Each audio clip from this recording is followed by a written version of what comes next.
In the current gaming atmosphere, we seemingly have a new sequel or a remaster every single other week or year. Just think about all of the Assassin's Creed, Call of Duty and Battlefield games. More so seemingly we have fewer original games from huge publishers more and more. So where do we go to get our fix of unique and bizarre, and in most cases fun games? We go to the indie games. So let's talk about Hue. Hue is a puzzle platformer released in 2016 designed by Henry Hoffman and Dan DaRocha, developed by Fiddlesticks. When I first started the game up and I looked at the loading screen, I already had this feeling, this specific feeling that this game is going to be different. It's all of the small things that cause that kind of a feeling, such as how everything is shown to you, the style of it, the feel of it. But where Hue truly shines is honestly in its presentation. What made me fall in love and keep playing Hue till the end was the unique spin on platformers, the atmosphere, the presentation, everything about it. As a lot of the puzzles in Hue involve colors. Yes, colors. The things we see every day in our life, everywhere, but take for granted, is the entire principle of the game, the baseline, the concept. As the name suggests, Hue. In the game, you play as Hue, a character who's guided by mysterious letters left to you by an equally mysterious woman, in an equally mysterious world. The woman explains through the letters that all the color in the world has gone away. Poof, gone. So your job is to collect pieces of the color spectrum and bring color back to the world. I mean, come on, that already sounds like a freaking unique synopsis. After going through a small intro sequence, you go on your merry adventure. You are led to your first piece of the color spectrum, therefore gaining the power of blue. Now after gaining the power of blue, you're met with some boulders that you have to remove by creating the color of blue in the world as the boulders are blue. Afterwards, the boulders disappear and you may progress in the game. Now, as you progress more and more in the game, you start gaining more pieces of the color spectrum, causing the puzzles in the world to also become more complicated and require you to differentiate between the multiple colors in your color spectrum. If I haven't quite explained clearly enough why I like this game, let's get into what I adore. Atmosphere. Yes, I adore everything atmospheric, mysterious, spooky, creepy and dark. I'm basically an emo goth. And this game gets 3 of those things right. The entire concept of the game gives it atmosphere, as you're constantly changing the fabric of reality by changing the colors of the world. And the music is, well,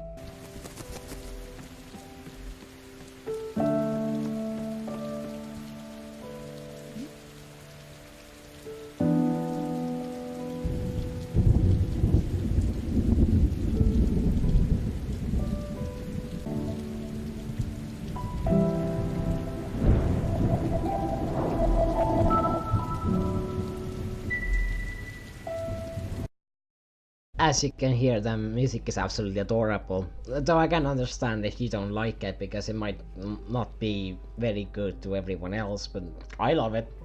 But let's not forget to give credit to the mysterious woman, who acts as the guiding light for your character via the letters that you find. She too adds onto the game and its atmosphere and feel. The mysterious woman tells you the tale of her past and equally about the world you're currently in.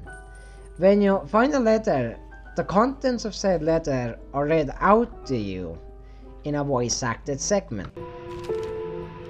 Once a seed has taken root, it doesn't take long for it to grow, to nurture and blossom into something beautiful.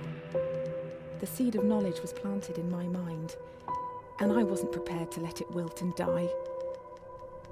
The university claimed my experiments were unethical, that altering the fabric of our reality was dangerous. There is just something about that voice that goes together so well with the entire game and makes me want to hear more from her, giving me the incentive to continue playing, as only way you can get more letters is by progressing in the game.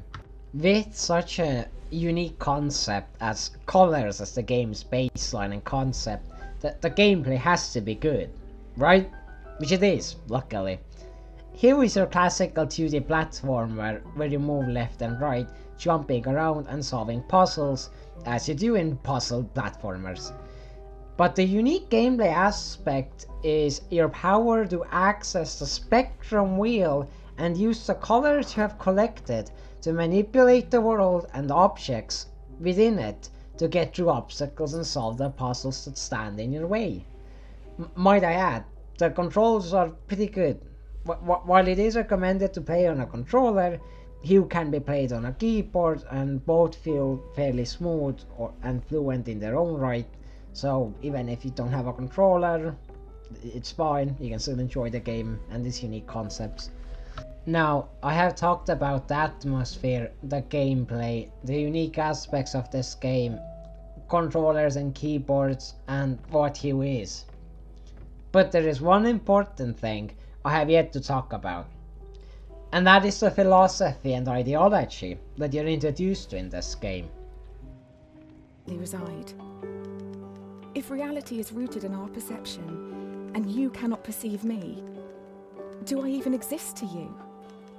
Hue is a game that uses its medium not just to tell an enticing story or give you a fun puzzle platformer, which it does, but it also gives you food for thought, with its multitude of philosophical statements that still keep to the theme of colors, but instead uses the concept of colors in a very philosophical and abstract sense.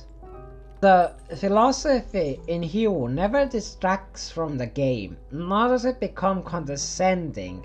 It instead adds something more to the game, making me love it just that much more. But you can go through the game without caring about the philosophical statements, since it is still a fun puzzle platformer.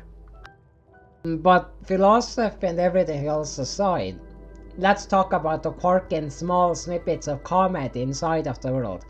The comedy in this game is in small quantities in a few areas, but they're in the right areas at the right time, and just enough quirky to make you smile. And the comedy does not break the game or hurt it in any way. A good example of a small but cute comedical bit in this game would be around the starting part when you meet some skeletons.